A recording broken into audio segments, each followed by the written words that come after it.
All good. Oh well. Here, let me adjust a bit. Okay. Well, folks, here we are. And for those of you who wished me a happy birthday on June 4th, thank you very much.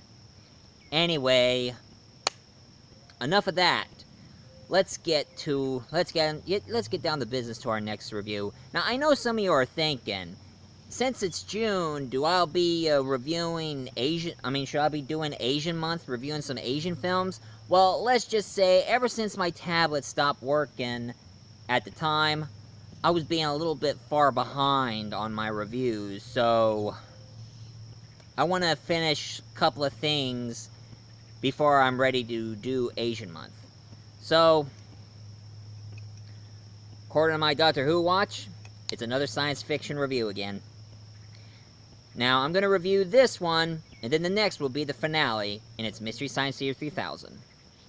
So I'm looking forward to doing this as well. So, let's get to it. One thing I'm going to review for you today is a silent film that was made way back in 1902. And not many people know that this was the very first sci-fi movie ever made in history. Especially in science film history.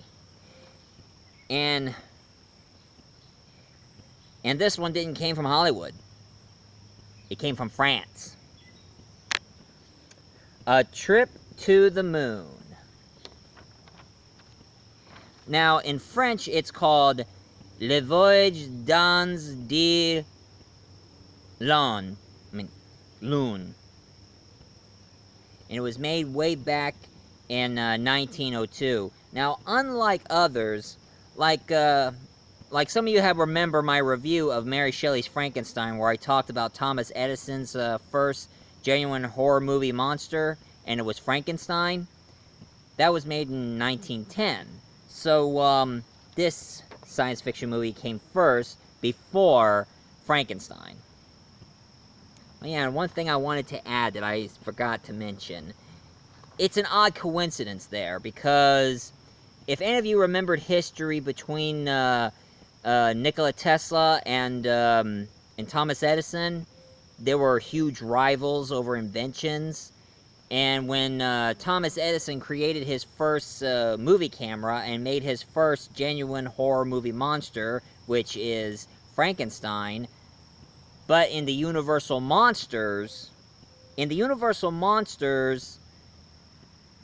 when they made Frankenstein with Boris Karloff, all the electrical devices that they use in that scene where Dr. Frankenstein is making the monsters, all those devices were invented by Tesla himself.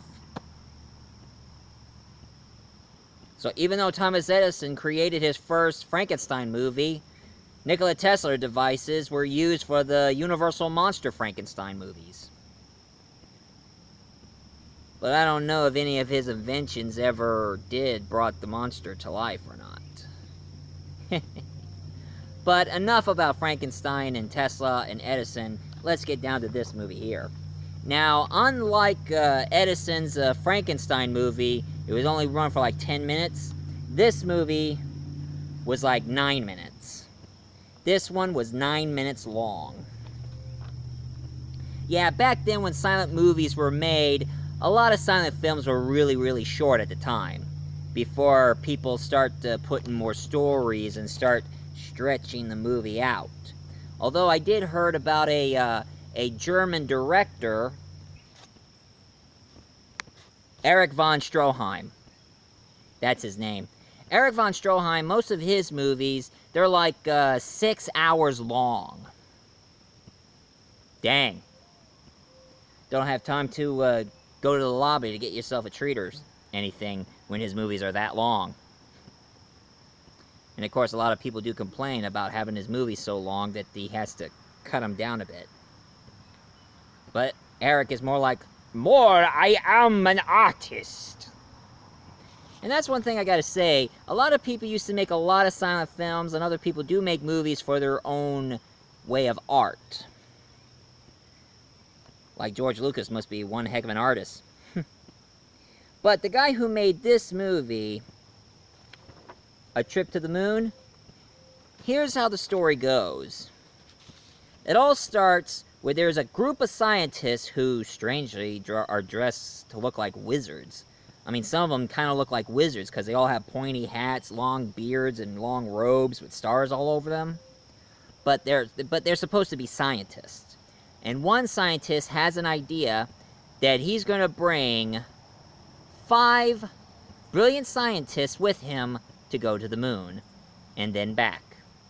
And at first they think he was crazy, but he goes along with the idea. And he has a group of women who are actually dressed as sailors with short shorts. Who are help building their, well, I wouldn't say rocket because, it's actually shaped like a giant bullet.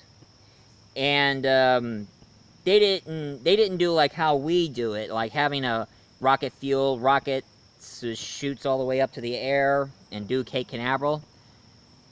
To them, when they finally build their ship shaped like a bullet, they put it into a giant cannon, and one soldier holding up his sword going like, "Ready, aim, fire!" And then out goes their ship. And then all of a sudden they ended up in the moon. And as they started to explore the entire universe of the moon, they were looking around amazed at how it looks and everything. And all of a sudden they see planet Earth straight ahead. And some of the men decided to have a little of a snooze, kind of a sleep. So as they all found themselves some blankets and went to sleep, some of the stars start showing up, and these stars form a face, and then all these group of people floating around in space. There's a woman sitting on a half of a smiley moon. There's a man who is sitting on top of Saturn, and 2 women sitting on a giant shooting star. And all of a sudden it started to snow on the planet Moon that the guys had to get up and keep moving. All of a sudden they meet a bunch of moon creatures who tries to attack them. These moon creatures try to attack them, and here's the strangest thing of all. These scientists, they carried their umbrella, like what I'm carrying right now, my umbrella. And every time when the moon creature tries to attack them, they easily just whack them. Just hit them with their umbrella. But here's the strangest thing of all. When they hit them with their umbrella, these aliens spontaneously combust.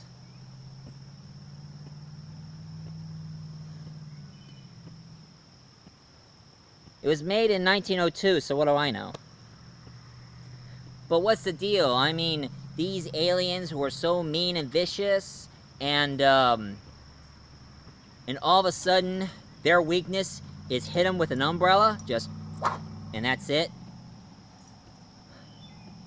I mean, what's the deal? Are their bodies covered in nitroglycerin? One hit and boom, they're gone. If I knew it was that easy, I would have had the Daleks right where I wanted them.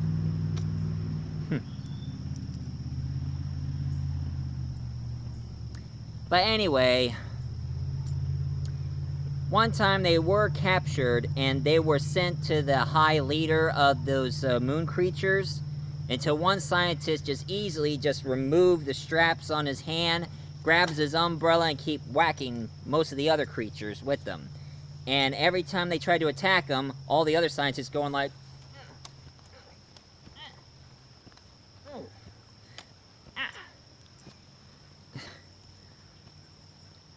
and then all of a sudden they finally found their ship, and they also discovered a moon cliff. It would lead them all the way back down to Earth. A moon in the cliff. I mean, a cliff on the moon. It would drop them all the way down to Earth. But they all got into their ship, and one of the moon creatures quickly hang on to the back of their ship, and their ship just went down out to Earth and landed right on Earth. So they left the moon and went back down to Earth. And they also landed in water that their ship finally floated up to safety. And after what they've been through, they have their alien moon creatures in prison. So now he's sort of like their slave or something. While at the same time, everybody started celebrating the scientists who traveled through the moon. Heck, they even given them like giant moon medals on their jackets. And even they immortalized one of the scientists, the head one, a statue of him posing like this, with a moon under his foot, with their ship on their eye. That was one thing everybody seemed to remember. The man in the moon close up and the rocket ran right into his eye. Pretty funny. Anyway, after everybody started celebrating their hero, that was the end to a trip to the moon. Now, this silent film was like way ahead of its time. I mean, a lot of filmmakers, they have a lot of respect for the artist and the magician who made this film. And believe it or not, he ain't a silent film magician. He is a silent film magician. I mean, he ain't a silent film artist. He's a silent film magician. And his name is Georges Melies. Melies. Georges Melies. That is his name. And one thing about him is kind of interesting. He made tons of silent films, and one thing he does is he treats the camera like an audience. Like they focus the camera to him and his actors and his special effects stage and his designs and such. Oh yeah, and I also saw A Trip to the Moon in color. Yeah, that's right. You can easily find it. It's in the public domain. But you can find the special one either in Blu-ray or DVD, along with the some historical extras and such. Anyway,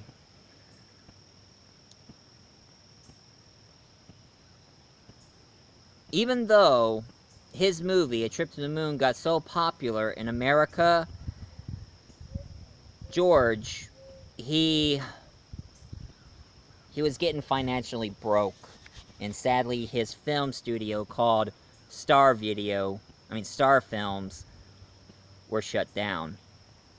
And he had to cancel making more silent films. And he also had some of the other films that he made in the past, put them all together and set it on fire. And also his stage got caught on fire years ago. But he did make a living of making candy and selling them, so he wasn't completely broke. And then, years later,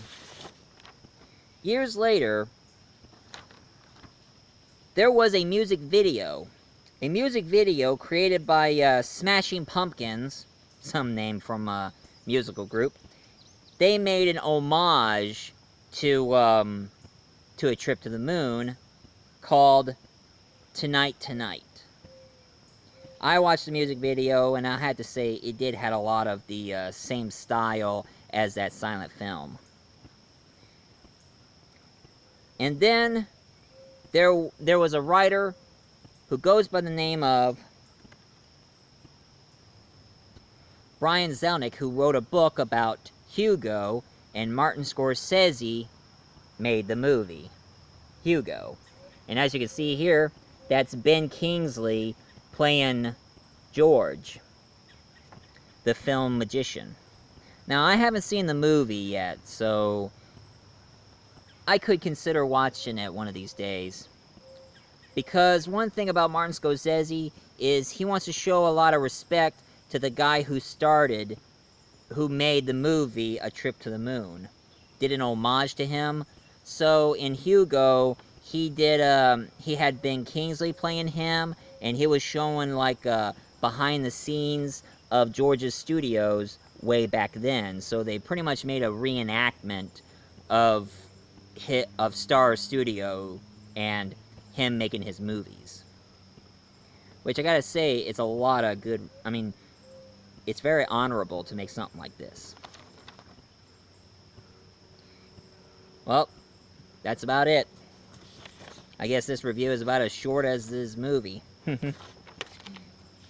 Although the one I saw was like 16 minutes long. Might be.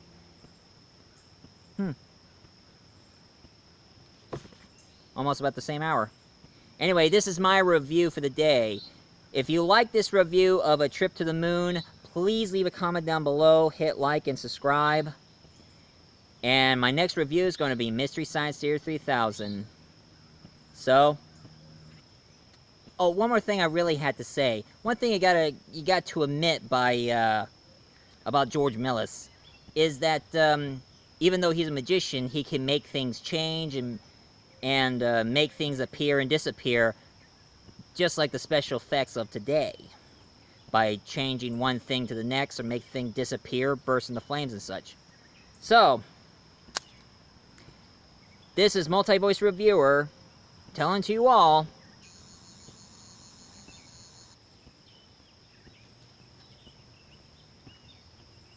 where's my sonic screwdriver?